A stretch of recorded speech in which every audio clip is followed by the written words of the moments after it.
حضرت واصف علی واصف رحمۃ اللہ کا بڑا پیارا جملہ ہے کہ پریشانی حالات کی وجہ سے نہیں، خیالات کی وجہ سے ہوتی ہے. ہماری پریشانیاں ہماری غلط فہمیاں ہوتی ہیں.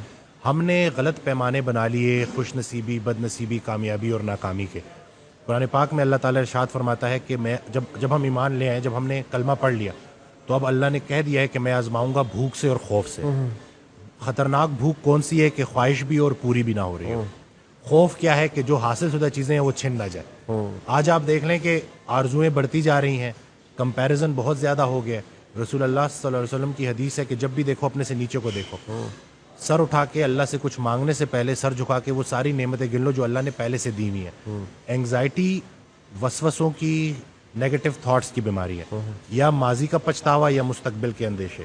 پریزنٹ مومنٹ میں بندہ نہیں رہتا، یا ماضی کے اس کے بارے میں سوچتا رہتا ہے. آدھے لوگ تو ماضی بدلنا چاہتے ہیں، دیکھیں کیا چاہتے ہیں. وہ وقت جو ویسے ہی گزر گیا اس کو اپنے دماغ میں پھر سے لا کے، اللہ تو کسی کو اس کی برداشت سے زیادہ نہیں آزماتا، ہم خود کو آزما رہے ہوتے ہیں. خطرہ باہر سے نہیں ہے، کیونکہ انگزائٹی میں نا ایک فیئر بھی ڈیولپ ہو جاتا ہے، خطرے کا احساس ہوتا ہے. خطرہ باہر سے نہیں ہے، خطرہ اندر سے ہے.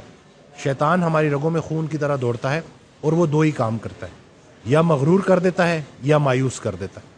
جب آپ کے حالات اچھے ہوں گے تو مغرور کر دیتا ہے، یہ اس کا طریقہ واردات ہے.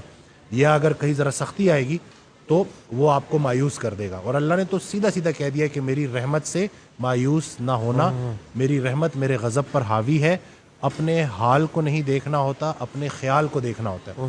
اس دن میں حضرت واصف علی واصف رحمۃ اللہ کی ایک آڈیو سن رہا، اس میں ارشاد فرماتے ہیں کہ پیغمبر کی ابتلا تقرب کی انتہا ہوتی ہے.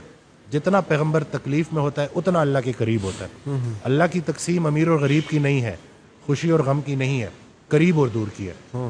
وہ ایک اور جگہ ارشاد فرماتے ہیں کہ اللہ کے راستے کی سب سے راز کی بات ہے کہ مشکل میں بھی آسان رہتا ہے. ایک شخص نے کہا کہ بڑی اللہ کی مہربانی ہو گئی اور کھانے پک گئے گھر میں اور 3 دن سے کھانے کی فراوانی ہے. دوسرا بندہ کہتا ہے جی میرے ساتھ بھی 3 دن سے بڑی مہربانی ہے. کہتے کیا؟ کہتے 3 دن سے فاقہ ہے. تو انہوں نے پوچھا گزارا کیسے کیا؟ کہتے وہ آپ میرے ساتھ ہیں. یعنی کہ خیال ہے نا کہ جب آپ کو رجوع اللہ ہو جائے، دیکھیں چھوٹے ڈر کو بڑا ڈر ختم کرتا ہے. ہم دنیا کو لے کے الجھ گئے ہیں. رسول اللہ صلی اللہ علیہ وسلم کی حدیث ہے کہ یہ دنیا جو ہے نا کافر کے لیے جنت ہے اور مومن کے لیے قید خانہ ہے. ہم نے جو ہمارا مضمون تھا نا وہ ڈپارچر کا تھا، ہم ارائیول کو لے کے بیٹھ گئے اور یہاں سے نکلنا ہی نہیں چاہتے. قید خانے کی سب سے بڑی نشانی یہ ہوتی ہے کہ جب بھی انسان اس سے نکلے تو خوشی خوشی نکلے.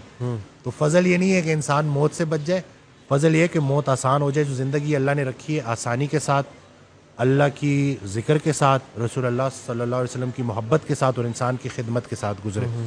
یہ جو ہم آرٹیفیشل ہو گئے ہیں نا، مصنوعی ہو گئے ہیں، کہ جیسے ابھی آپ نے بڑی پیاری بات کی کہ آدھا مسئلہ تو سننے سے حل ہو جاتا ہے.